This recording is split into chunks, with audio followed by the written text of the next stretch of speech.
Excuse my allergies. Everyone, welcome in. You're going to have to excuse Coach Rivers' allergies. You're going to have to excuse Phil being on his wife's phone. Uh, Yeah. Coach, sometimes the best play a lot, men and mice don't work out. Sometimes it's like that. It is. It is.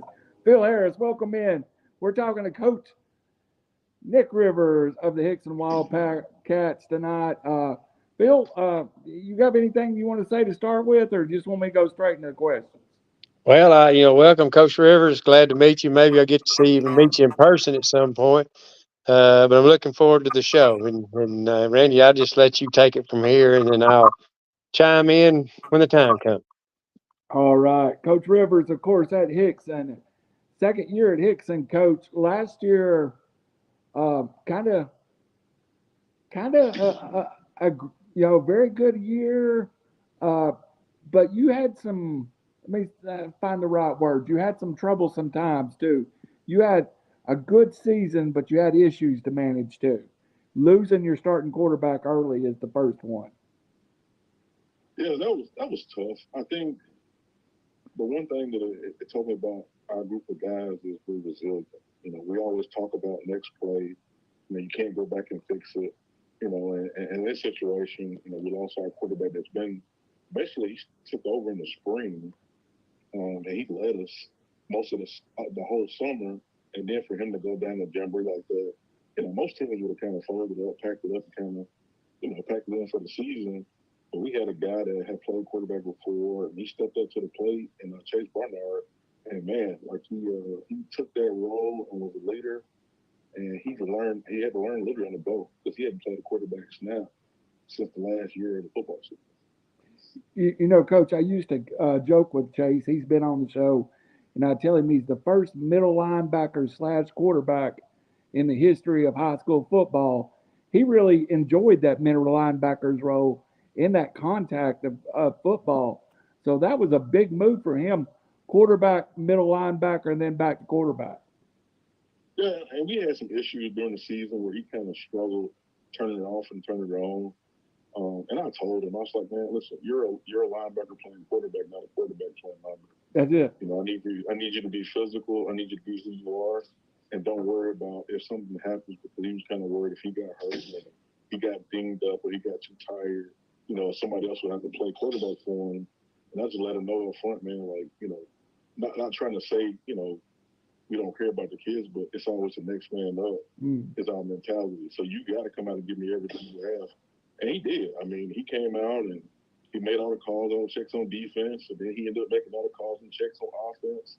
And he just embraced it, man. And shout out to him because I promised him, when I took over as head coach, that I wouldn't force him not to play inside linebacker this season, or linebacker or defense, because I don't think he really cares what position it is. And I told him I would keep that promise. Like you're going to play defense regardless of what the situation is. Same as this year. He's going to play defense whether he has to play quarterback some this year or not. Mm-hmm. Well, Coach, that's great kid too. That's great kid. You know one thing about Hixson, you've got great kids over there. But let's go back in your career a little bit, Coach, and we'll start from there. You played at Hixson and later went on to UTC. What do you think being someone who played in the area, then played at UTC, helps bring you to the coaching profession? What uniqueness do you have? Because you've been local for a long time playing football. Well, actually, I played my first year at East Tennessee State University. So I went to ETSU out of high school, and then I transferred to UTC when they cut the football program. So I did venture out a little bit into further East Tennessee, but I did come home. But to answer your question, I've been here. I've seen it. I've seen it evolve. I've seen it change. I'm gonna be honest with you. I think my last couple years was the first time that I saw spread in the area when it first started coming here in the evolution of offenses. We used to wing T, saw a little bit of I formation, but then I started seeing a transition to spread offenses. More speed on the field on defense, and just kind of watching the schools build and grow and take some steps back and I talked to the guys all the time about the schools that were really good when I was in high school, and then the schools that didn't even exist. For instance, East Hamilton didn't exist when I was in high school. Chattanooga Christian, they had a football team when I was in high school. Just different situations like that, and just kind of letting them know about some of the history of what they've seen here at Hixson and what we've been through. Because a lot of the kids, when I came here, they haven't been really used to winning. I mean, they went, I want to say they went 3 years in like a 3 or 4 year span, and it was kind of a downtime here at Hixson. But once I got here and I started letting them know, hey, winning here has been something that we've been doing. It's something that I'm used to. I never had a losing season when I was in high school in basketball, football, or shoot, even in track. We've been winning here, even in baseball. So to get the winning back, it starts with the mentality of the coaches, the mentality of the community, the mentality of the players, and then of course people buying into it and giving everything they got for the program, not just for themselves. Absolutely. Phil, you want to follow up with that? Yeah, Coach, I know. Where you was talking about that Chattanooga Christian didn't have a team, there wasn't East Hamilton High School. You know, that makes you sound, I guess you say, oh, but you ought to be around. You should have been around the days when Randall and I was around, when we had Riverside High School and City High School and Kirkman High School. Yes. That's legendary. Yes. If Red Bank was a 5A school, and I think Saudi was a 5A, 6A at one point. Yeah, Saudi and Red Bank were 5A when I was in high school. Saudi, Red Bank, Blue I think there was another school here, but I can't think of who it is. And then in 4A it was kind of us. East Ridge Central was in ours.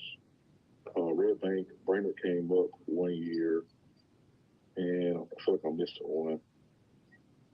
Can't think of the other one. And then of course Red Bank came down to our region. We ended up beating them my junior senior year. Well, Coach, one thing I want to ask you, and people, I'm sure that I don't know if many people have ever asked you this, but what's the difference in playing high school level football and college level football? What's the difference when you get to college? A lot of people say it's the size. For me, and it's different for each person, each position. For me, I was always tall. So I'm a little bit more than 6'2", so I'm closer to 6'3". So for me, it wasn't the size because I've always been kind of big. So you're just giving me guys that are about my size or a little bit bigger. I mean, you can't get much taller than 6'6", 6'7". And once you get 6'6", you're just tall at that point. So for me, it was a speed, not of the outside guys, because I came from Hixson. I played with the Bills twins. I played with Rod Jones. I played with Cortez Percy. I played with Mario Jefferson and Kenneth Johnson. Michael Keller. I played with guys that ran sub 4.4 and sub 4.5 consistently. So the speed wasn't the problem. It was the offensive line, how quick they can get to you. It's the defensive line, how quick they can close. It's the running backs. They're bigger. They're thicker. Like they may not be, as fast, as I'm used. They're not too fast for me, but they're bigger. They're just harder to ramp up and harder to tackle. So for me, that was the biggest thing. It wasn't necessarily the speed of the game itself. It was the speed of the game inside of the game.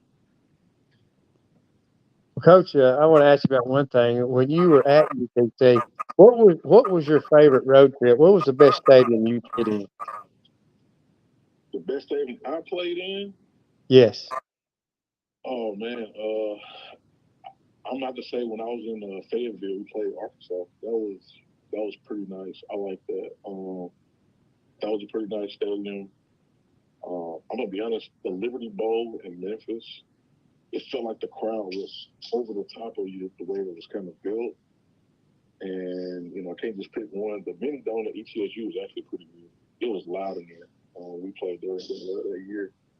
I remember we played UTC there, and it was so loud where it was just kind of hard to breathe. And I loved it. I loved that type of atmosphere.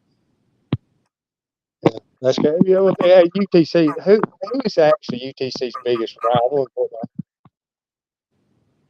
I'm kind of on both sides of the rivalry. So when I played at ETSU, we played them at ETSU, and we beat them like 63-7. Then I transferred to UTC. So all my UTC teammates gave me flack about it. Yeah. So that was kind of fun. The coaches kind of gave me a hard time as well. Well, Coach, Coach, I want to ask you one final thing about UTC, then we'll move on. But I could talk to, of course, I know you probably don't know who he is. It's Jerry Pullen. We had him on the show one time, and he coached back at UTC, and I think 1983 under Bill Oliver.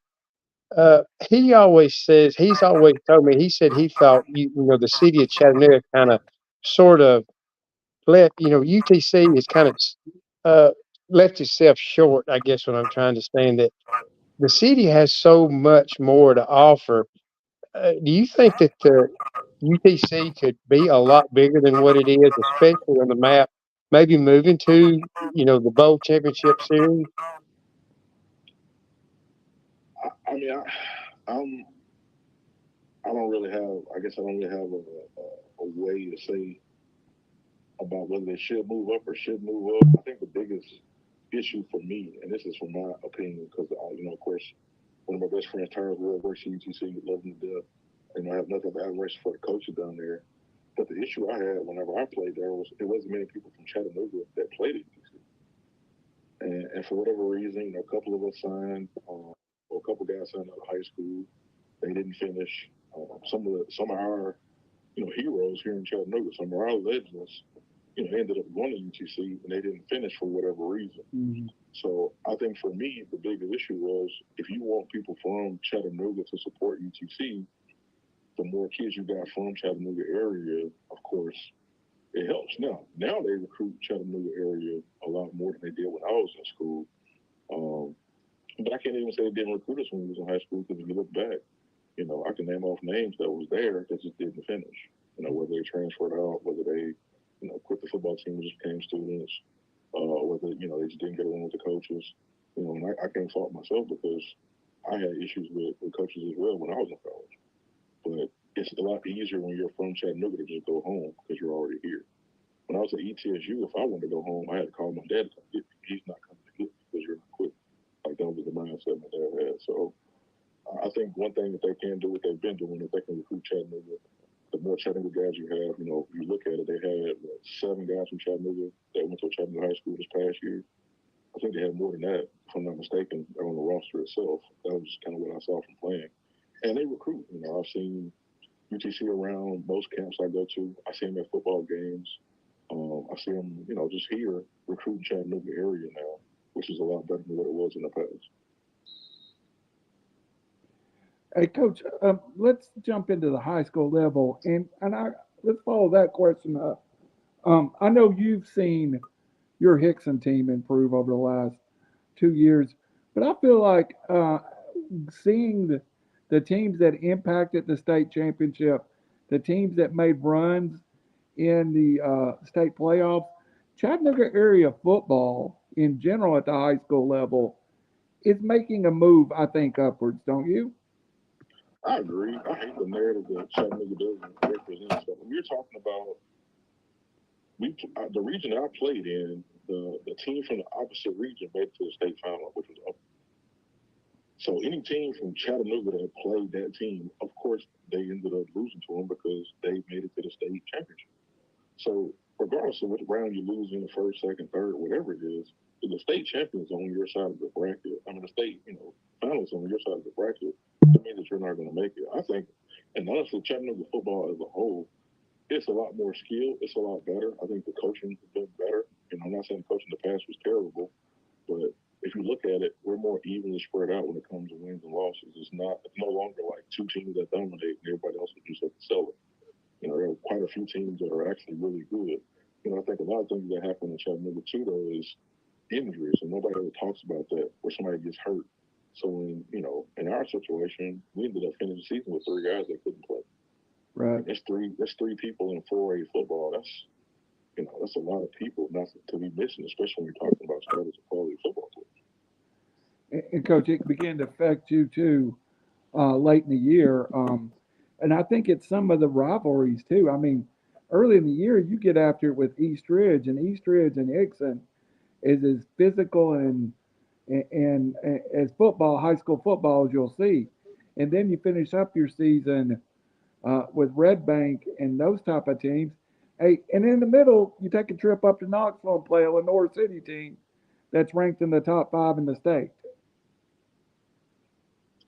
Well, if you look at our schedule and you look at the teams we played, I wouldn't say any team on our I go back to this. I talked to Coach Montgomery, and I talked to Coach Cool, and I talked to our coaches, and I tell them all the time that every team on our schedule we can beat, and every team on our schedule can beat us. Absolutely. So we have to be on our P's and Q's every time we step on the football field. We have to push those guys every week in practice. We have to push those guys in the weight room. We have to push those guys in the classroom. We have to push those guys to be better character young men because when adversity hits, I want them to be able to respond. Now, for the most part of this season, do we respond? Yes. But it's a long football season and things happen. Sometimes you're not as prepared for one game as the other. You know, the stuff that happens in the school building, we have certain injuries. You know, this kid doesn't qualify for this or whatnot. But you have to be able to fight through it. Now, the issue I've had in the past few years, we were fold, where we wouldn't fight through it. We would have a little lull and we lose 2 or 3 games in a row. The difference is this season, you know, we had our hiccup at the beginning, we had a hiccup towards the end, and then of course we finished the season at 7-3. So they fought through our adversity. We rose to the occasion. We found ways to win as opposed to ways to lose. So that's kind of what the difference is now as far as us goes. Now we're trying to build up depth because the last few years we haven't had a lot of kids playing on the roster. When Josh Owens took over and I was the defense coordinator that first year, we had 27 players. We had 37 on the roster, but only 27 came out to play. You know, we had kids that wouldn't play for COVID. We had kids that, you know, parents would let them play for this and other reasons. You know, you had kids that just didn't want to do it their last year, you know, because they've been losing so much. So we had to build it up from scratch. And, you know, you look over the years, we're gaining numbers every year. And this past year, you know, we had the most players ever. We had 52. At one point in time, I think we finished the season with 45 kids. Hey, Phil, I'll come to you after this question and let you ask some questions about the year. Coach, one thing, and this is not an insult to the kids that were there 3 or 4 years ago. It is what it was. But I used to come over here years ago with Sakwachi to broadcast, and the community was not into Hixson football. We would have, you know, the parents in the stadium and some parents from the other opposing teams. But lately, as I've went around different places, I see these Hixson jerseys going up. Buffalo Wild Wings. Uh, I saw it going in Buddy's Barbecue. I was in there the day after you. Coach, we've got some momentum in this area going with Hixson football. Is the businesses uh, helping too, and are the parents? It seems like everything's just moving the right direction. It is right now. Hixson High School, and you know, I just kind of talked to just anybody that would have a conversation with me. They just want to see us be present. You know, they want us to support their business like they support our team. You know, we had a pretty good crowd for every game that we played Yes. here. And it's not the players in the past, but we've had good players. We have good parents. 2 of my players just walked in here from a couple of years ago, Nazir Frederick and Brandon Burke. They came in and worked out on their little break. Um, and I talked to their parents. So we've had parents here. We've had the businesses. It's just about going out, knocking on doors. Just going out, letting people know that you understand it and you appreciate their support. And that's kind of how I got started. You know, I had a business that said, hey, you know, we like a jersey, you know, to put up in our restaurant. I went down there. They want to take a photo. Took a photo. Sent it to the Booster Club. They posted it up, and that's just kind of how it started from there. You know, it was, you know, hey, go by this business. Hey, this person wants a jersey. Hey, this person wants to see you.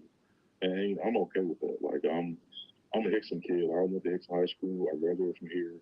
You know, every time, you know, if anybody knows me from college to, you know, arena when I played in semi-pro, they know that I'm all about Hixson. So I just want everybody to know, hey, Hixson's a great school, great place to be, a great place to grow up, you know, and just it's our community, it's our school, this is our place. Like this is where I want to be at. This is where I plan to be. I don't have anywhere else I want to be. I'm a parent of an eighth grader that's so excited about being a Hixson Wildcat next year. Trust me, we get a lot of Hixson talk in our house too. Phil, you got a couple of questions for Coach? Yeah, one thing I want to point out, because I wonder if you agree with this. I think for a little while, when again, I don't think this is just at Hixson High School. I think it's everywhere. For a while, folks kind of lost interest in high school athletics. Social media became a big thing. And I think folks, really stopped supporting a lot of things. But it seems like in the last few years, and also this happened it seemed like you had coaching changes just every time you turn around. But it feels like the last couple of years, everything's kind of sort of steadying out. Coaches are staying where they're at. Communities are starting to go back and support their local programs. I know down here in Alabama, if it wasn't for community support, we wouldn't have athletics down here. I wonder if you were seeing a growing trend everywhere in communities starting to support their high schools again. I don't know about every community. I think the issue with Chattanooga again is we have low community high schools. So every school kind of bleeds over into another area. So you do have, little pockets for each school, but it's kind of hard to have those places where you kind of shut the whole city down and everybody come out to a football games when there's so many football teams that are playing in the area. So for me, I kind of focus on Hixson. I don't talk about other places. Let them do their thing, do my thing. I don't have any judgment for anybody. But here at Hixson, I know we are focused on the community itself, giving back to the community. I just talked to the YMCA about having the camp free for kids in the area, kind of going out, doing some community outreach. They just started boxing in this area. So now some kids that may have some little trouble in school, they're actually getting a chance to box as a way I guess, to express themselves, this extracurricular activity. So it's not just about them coming to support us. We have to support the community as well.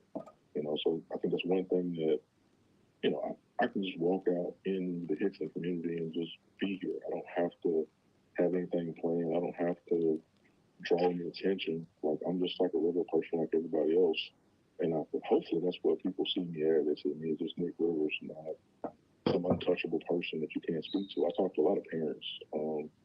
If a parent wants to speak to me, I talk to them. We can talk about anything except cleaning time. I'm not talking about anything else.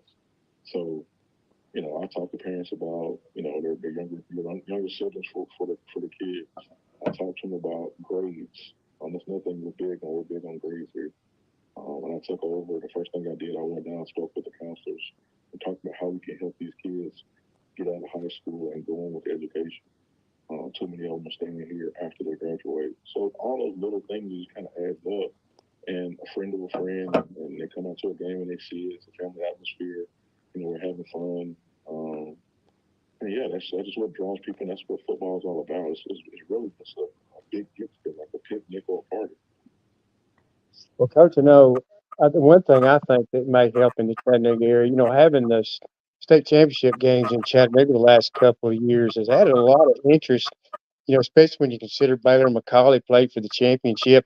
The kids get to see firsthand, their goal is to win a state championship. But then it's right in their backyard. That adds a little extra touch there, because that would be a dream for Hixson High School to be able to play at UTC for a state championship. It would be great. And that's the thing that we're striving for. We're not striving to just win games. We're not striving to get a pat on the back. I told them last year, we came up short on our goal. Our goal was to win the region championship. And everybody said, oh man, well, you set it to, no. If you set the bar to where it's supposed to be and work towards it, then you can achieve it. We came up a little short, but we went 7-3 on the season. We came to second in the region. And don't get me wrong, I'm not sitting here saying like it's okay and we settle for it, but we haven't been second in the region in quite some time. We hadn't been in the top three in quite some time.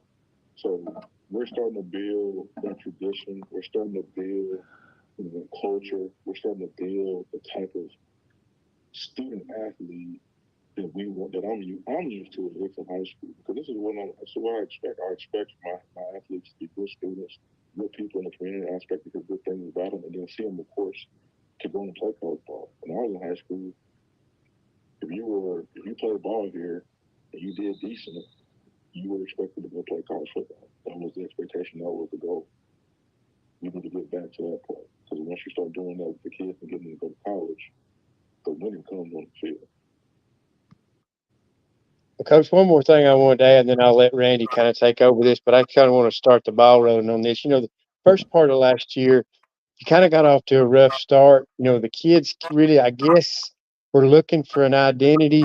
But then when you went to the North City, it seemed to pull this thing together, and that's where it started uh, this team going on the right track last year. Well, so to start the game off, we played East Hamilton and we played Mid County. And East Hamilton game, we had, I think, 5 guys missing. So we had Luke who got hurt. Ron and Tremel got hurt in the jamboree where Isaiah was unable to play. And it was one more, I can't remember who it was, but I think we missing 5 guys that game. Chase's first time playing quarterback. He only practiced a week before. And then again, I'm not making excuses. It's next man up. So we had a freshman and 3 sophomores starting at the guys' position that they were replacing. And they played well.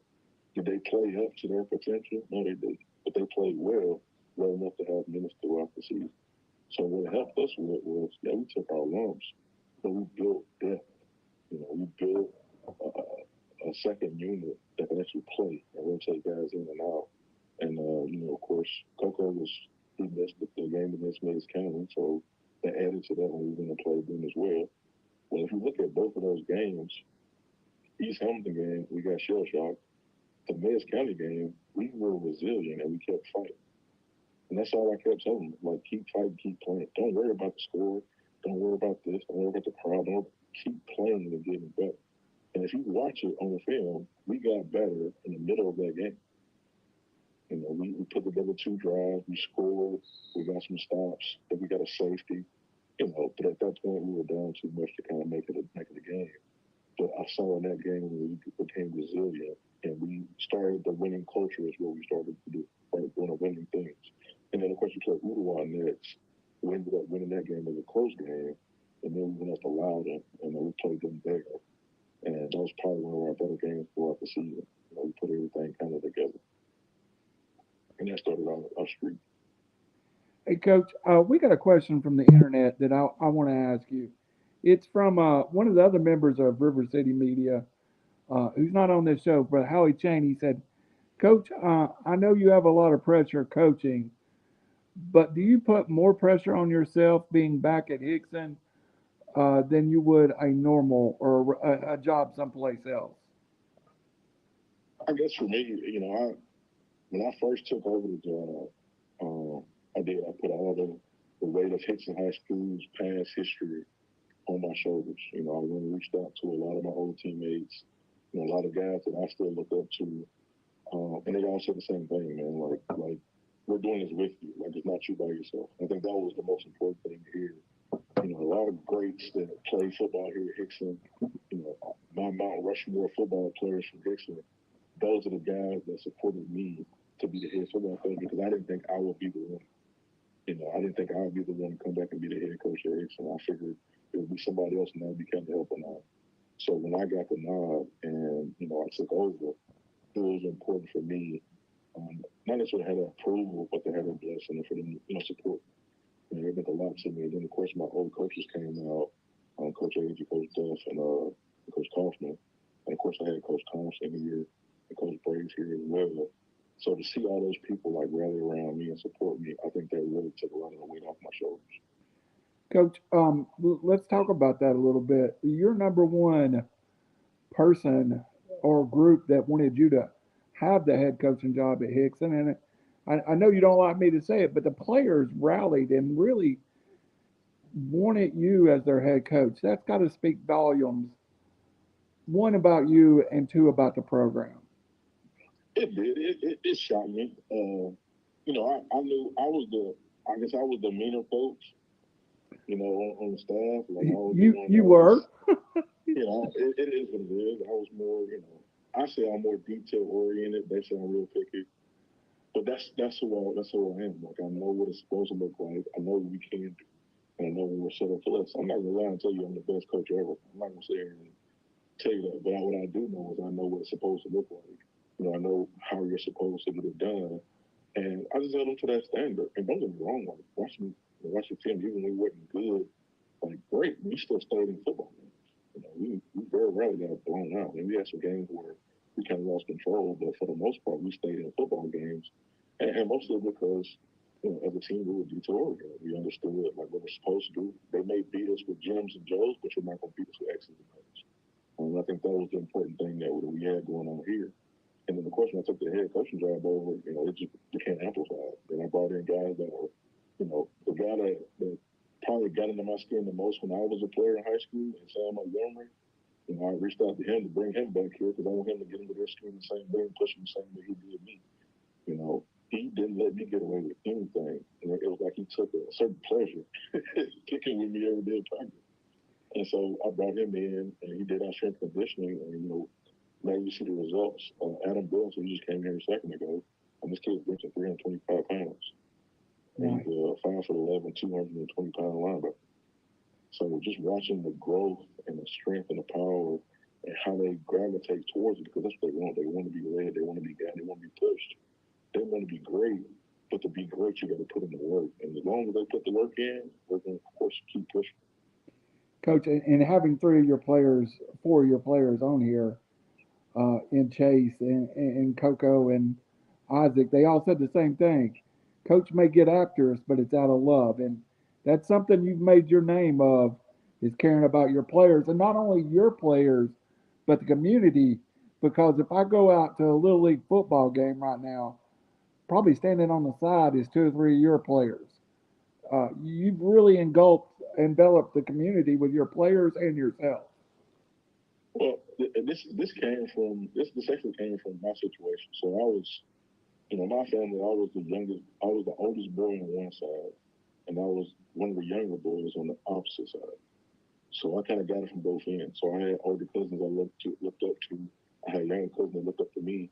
And my dad and all my relatives always tell me, like, always, be about your business because you don't know who's watching you. You don't know who's picking up your bad habits. So, and I'll give you a quick story. I had a cousin, Jafane Craig. He played at McCall. He played quarterback. And on his graduation, he wrote me a card. And, I never even thought anything of it because he was kind of young. But he said he always looked up to me, and I was the reason why, I kind of gave him the motivation to go off to play college football because he saw me do it, saw me do it the right way. I'm paraphrasing, I don't remember exactly what it said. But when he said that, it kind of hit home for me because I did do it the right way, and I did stay out of trouble. I stayed out of mess. And I try to do it so that I could be some sort of inspiration to somebody else, but I never really know who it was.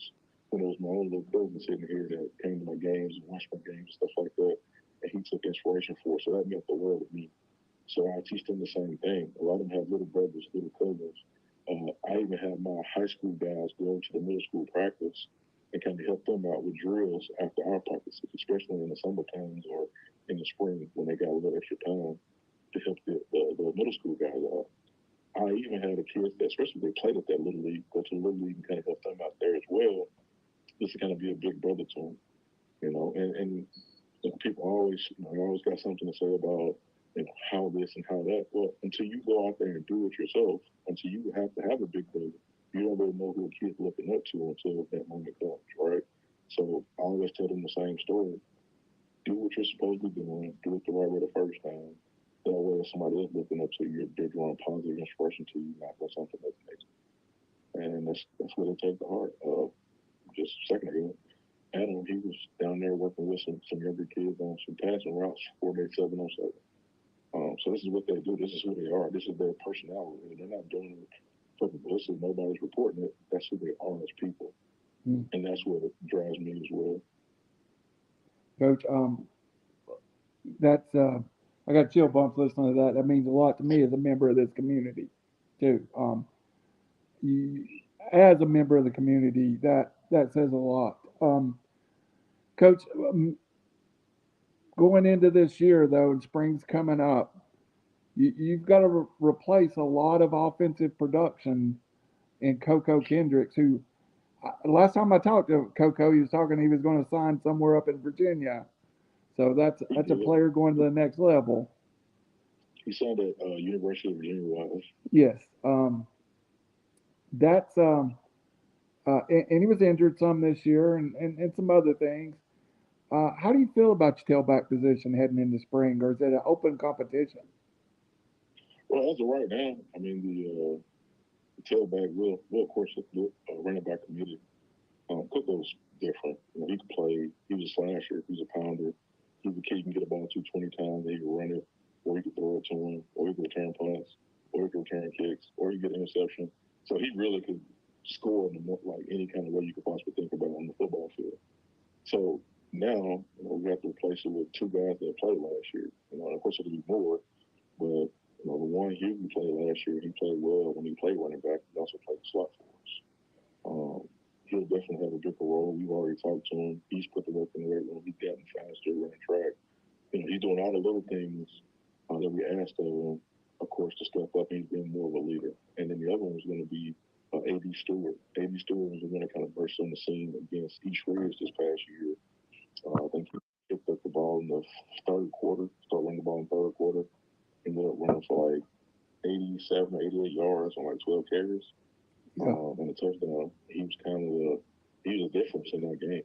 You know, his running style, he was a bigger kid, downhill, physical. And I was telling AD, man, just run heavy. Like, you know, run heavy, make them tackle you. Like, make them feel it every time they tackle you. And he's doing a great job in the weight room. And the kid's super explosive. And of course, they all have good grades. So that's one thing I don't have to deal with. I think he's a 3.0 student and the only 3.0 student. So you're dealing with two kids that are highly intelligent, very respectful, you know, never having issues in the building, never having issues at practice, show up to work every day, on time, early. You know, they're out there right now. That's another part of the group catching pass routes. So that's just what they do. They want to work. They want to reach that state championship. You know, they want to reach new heights. They want to do it here at Hixson, which is special for me and special for everybody else that's around them. They want to build up something that they can look back on 20 years from now. We can talk about it. That sounds great, Coach. Phil, I'll let you have the final question, but I'll just let you know Anna Lee Cunningham is going to join. We've been talking about joining with Coach Cooley and joining the film team maybe a little Okay. bit. So my daughter wants to be part of the football program next year, behind the camera, wherever it's going to be, Coach Rivers. So I'm glad to see the community behind you. Well, we would love to have it. Just don't let me close to the camera because I messed it up the last time. I'll tell her ahead of time. Phil, last question, please. Well, Coach, this is kind of a two-parter, but it's something I meant to ask you earlier. Number one, what made you decide to be a high school football coach? And two, I know to get where you have gotten today, you've had to have a great supporting cast. Your family, people's had to push you behind the scenes to get you to be where you are. How important is it for kids to have mentors in high school? Because at the end, winning football games is very important. But at the end of the day, you want these kids to be winners at life. So some of these kids sometimes don't have a great family life. So really, this football team is their family. Well, the first part of that, I did come from, I came from a large family. So my dad was one of eight. My mom was one of five. So you can imagine how many cousins, uncles, that I got a chance to look up to. Happy My dad. Hickson is named Rivers, Phil, I believe. Oh, okay. I said Happy Hickson has got a Rivers last name with that many in your family. Yeah, Hixson has been literally Rivers for the last 20, 25, maybe 30 Yes, years. sir. My cousin went to Hixson. She was about 10 to 15 years older than I was. But for me, I'm a third. So my name is Nicholas Rivers the third. So my granddad and my granddad called me his namesake. He always called me that. And so, looking back, he played for Booker T, talking about the old days of football. Uh, I always looked up to those guys, looked up to my granddad, my dad, my uncles, my aunts. They all played sports. And I always had somebody telling me how great they were. You know, not necessarily because he's a great athlete, because he's a great man, or because he's a great family man, a great father, or these things. And you hear it when you're younger, but you don't really understand it. But as I got older, and I started to kind of look and see, like, how he was moving, what he was doing, what he was going through, how he was supporting me, me and my mom and my sister, and I started to really see, like, what love truly is, like what it means, like when you really care about somebody. And so for me, I never wanted to let my dad down. I always want to make him proud. I always wanted, if somebody said something about Nick Rivers, it was something positive, and I put his name down or saw his name. So that was one thing that kind of stuck with me, and that's one thing that I tell these kids. The reason why we put the names on the back of your jersey, I want you to be proud of your name. I don't care where it came from. And a lot of people talk, oh, this name came from my dad. He's not doing it. No, we're not doing that right now. Right now, you be proud of who you are, because that's who you are right now. Put your name on the back of your jersey, be proud of it. I want you to play, of course, for the name on the front, but I want you to be respected by the name on the back. So that's one reason why, I fought to get the names put on the back of our jerseys my first year here. That's why I thought it was very important, because it kind of gives you ownership of what you're doing. That's your jersey. Like, that's nobody else's jersey. So you need to be careful about anything you do to keep you out of that jersey, if that makes any sense. So that was one part about that. And then on top of that, I grew up with a lot of father figures. I grew up in Parks and Rec. One of the first things I remember was, playing at Lakeside. I basically had multiple fathers that was there to take care of us. It was fathers that were our coaches. We had about 6, 7 fathers that coached us. And I still talk to them today. I call them coach. Whether they coached nothing, like whether the coach bringing the drinks out to us or there was a defense, it didn't matter. That was the coach. You respected those individuals that were giving their time. Those great men. So for me, I do the same thing here. Every coach on our staff, they're sacrificing their time to be a father figure, to be a coach, and you give them the same respect. I don't force them to say yes, sir, but they do it themselves. We won't do yeah, and we won't do what, but you can say yes or no. And that's out of respect. Just like as a coach, we answer them yes and no as well. So those little things, I guess it goes a long way as far as helping them kind of know you can be a kid when you're around me. We joke around. We sit around and we talk about old days, that's what I like to call it, about when I played, and then we kind of joke around about how they play, how it's different. And I don't necessarily, I'm not going to be I'm not your brother, but I'm more like an uncle.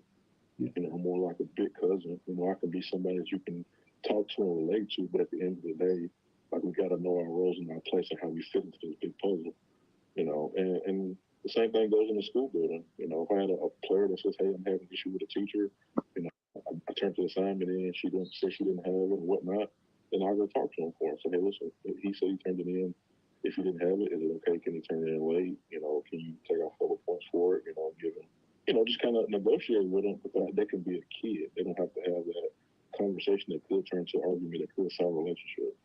Let me have that conversation, because, I'm probably more, I hate to say it, I'm probably more equipped to have an adult to adult conversation than you talking to a 15, 16, 17-year-old to an adult. And just little things like that, I feed them, whenever I can. They eat well. People always donating chicken and food and pizza. Mexican food around here for them. So they are treated very well, and all I ask out of them to do is give me 110% of what they got. I tell kids all the time, I don't care if you play the whole game or you play 5 minutes or you don't play at all. I said, at the end of the day, you're part of this team, and whatever you do here is impactful. It's important. Whether you're on scout team, whether you hold a clipboard, whether you record the practices, you're part of the program. You're important. And I don't let anybody pick on anybody. We have fun. We joke around a little bit, but we don't go too far with it. We got to treat each other like it's a family. And that's what we break it down on every day. We break it down on Wildcats, and then we break it down on family. Every day, every time we break it down, every time we're together, we're preaching a family. In a family, sometimes you have family members you like more than others, but at the end of the day, you don't mistreat them. That's still your family. Coach, that may have been the best close we could come up with all night. We appreciate your time, and of course, we'll get you back on here as we get closer to the season. Um, Coach, that is Hixson football, what you just described. Yes, sir. Phil, it's been a pleasure to have Coach Rivers on tonight, isn't it? I'll definitely say, well, Coach, I heard you say you played football at Lakeside.